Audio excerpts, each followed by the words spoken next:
সবাইকে স্বাগতম আমার একটি নতুন ব্লগে। আজ আমি যাচ্ছি সিঙ্গাপুর থেকে বাংলাদেশে।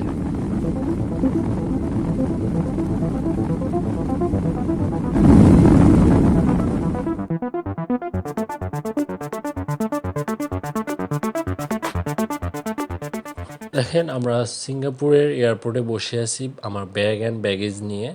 আমার সাথে আরও একজন আছে।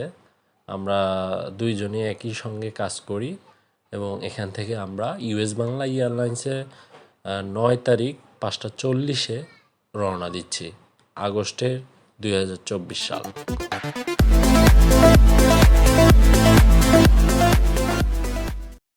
আমরা অলরেডি বিমানে আসন গ্রহণ করেছি, দেখেন সবাই ভিতরে, এবং এখানে বিশাল একটা সিঙ্গাপুর এয়ারলাইন্সের ফ্লাইট দেখা যাচ্ছে।